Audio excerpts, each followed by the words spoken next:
ఈరోజు కాలభైరవాష్టమి. ఈ సందర్భంగా కాలభైరవుడి సంపూర్ణమైన అనుగ్రహం కలగటానికి, గ్రహదోషాలన్నీ తొలగింపజేసుకోవటానికి, సమస్త శుభాలు చేకూరటానికి ఎలాంటి ప్రత్యేకమైన విధి విధానాలు పాటించాలో నేటి శుభం లాభం అనే శీర్షికన పరిశీలిద్దాం. మార్గశిర మాసంలో బహుళపక్షంలో వచ్చే అష్టమి తిథిని కాలభైరవాష్టమిగా జరుపుకోవాలని శివరహస్య ఖండం అనే ప్రామాణిక గ్రంథంలో చెప్పారు. ఈరోజు కాలభైరవాష్టమి సందర్భంగా శివాలయంలో ఉన్నటువంటి కాలభైరవుడి మందిరానికి వెళ్ళి దర్శనం చేసుకోవాలి. కాలభైరవుడికి జలాభిషేకం అంటే ప్రీతిపాత్రం కాబట్టి శుద్ధ జలాలతో కాలభైరవుడికి అభిషేకం చేయించుకోవాలి. అలాగే కాలభైరవుడికి మారేడు దళాలంటే ఎంతో ప్రీతిపాత్రం. మారేడు దళాలతో అర్చన చేయించుకుంటే కూడా ఉత్తమ ఫలితాలు కలుగుతాయి. కాలభైరవ ఆలయ ప్రాంగణంలో ప్రమిదలో నువ్వుల నూనె పోసి 4 ఒత్తులు విడిగా వేసి దీపాన్ని వెలిగించినట్లయితే సమస్త శుభాలు చేకూరతాయి.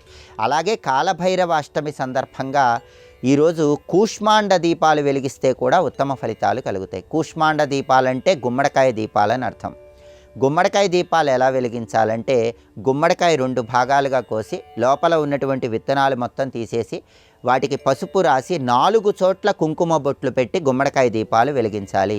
మామూలు దీపాలకు 3 చోట్ల కుంకుమ బొట్లు పెట్టాలి, కానీ గుమ్మడికాయ దీపాలకు మాత్రం 4 చోట్ల కుంకుమ బొట్లు పెట్టాలని సంప్రదాయం మనకు తెలియజేస్తుంది. అలా 4 చోట్ల కుంకుమ బొట్లు పెట్టిన తర్వాత ఆ గుమ్మడికాయ ముక్కల్లో నువ్వుల నూనె పోసి ఆ నువ్వుల నూనెలో ఎరుపు ఒత్తి, నలుపు ఒత్తి, తెలుపు ఒత్తి ఈ 3 ఒత్తులు కలిపి ఒక ఒత్తిగా చేసి దీపాలు వెలిగించాలి. కాలభైరవ మందిర ప్రాంగణంలో ఈ గుమ్మడికాయ దీపాలు వెలిగిస్తే ఉత్తమ ఫలితాలు కలుగుతాయి.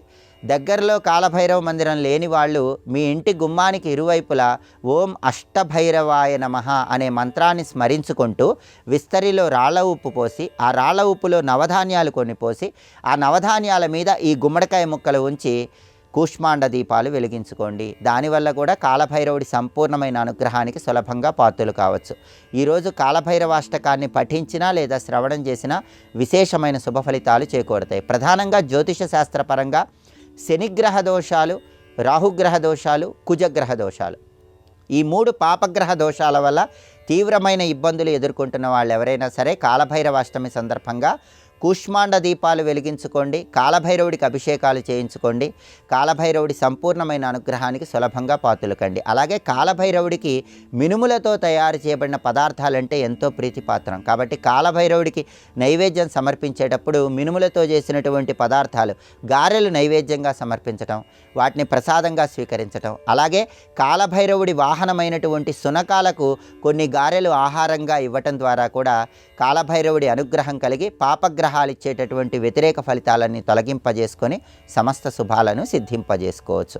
కాలభైరవాష్టమి సందర్భంగా ఈ విధి విధానాలు పాటించండి. జ్యోతిష శాస్త్రపరంగా జాతక చక్రంలో పాపగ్రహాలు ఇచ్చే వ్యతిరేక ఫలితాలన్నీ తొలగింపజేసుకోండి.